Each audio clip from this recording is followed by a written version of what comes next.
நேத்து ஒருத்தரை பார்த்தோம்.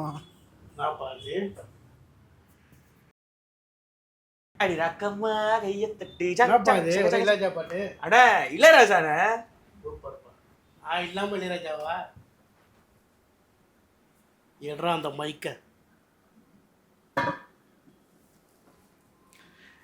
அனைவருக்கும் இனிய வணக்கம். தங்கப்பா டாக்ஸ். ஒரு எங்கே பார்த்தாலும் இளையராஜா பாட்டா பாட்டு பசங்க போயிட்டுருக்காங்க. என்னன்னு கேட்டால் இளையராஜாங்கிறாங்க. நாம் இல்லாமல் இளையராஜாவா?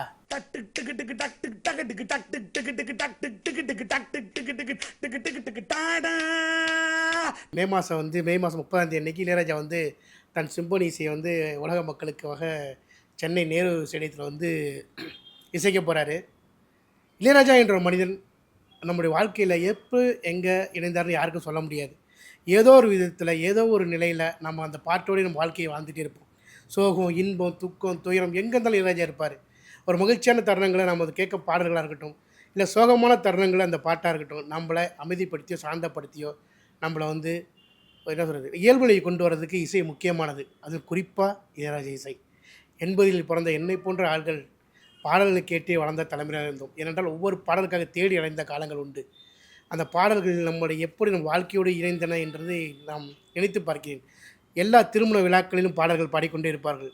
எப்போதும் 6 மணிக்கு அனைத்து வீடுகளிலும் கேசட் ஒலிக்கப்படும். ஒரு பாடல், பிடித்த பாடலை பதிவு செய்து அதை நாம் கேட்டு ரசிப்பது என்பது ஒரு ஆகச்சிறந்த ரசனை. இன்று அளவும் இசை என்பது உலகத்தினுடைய அனைவருக்குமானதாக இருந்தது. 2ஆம் உலகப் போருக்கு பிறகு மக்கள் ஒரு பேரமைதியை தேடி அடைந்த போதுதான் ராக் இசையிலிருந்து அனைத்து விதமான இசைகளும் பிறந்தன.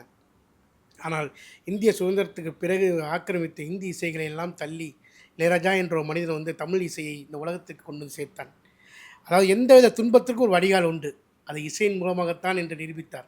எந்த ஒரு மகிழ்ச்சியை பெருக்குவதற்கு ஒரு இசை உண்டு, அதையும் இளையராஜா நிரூபித்தார்.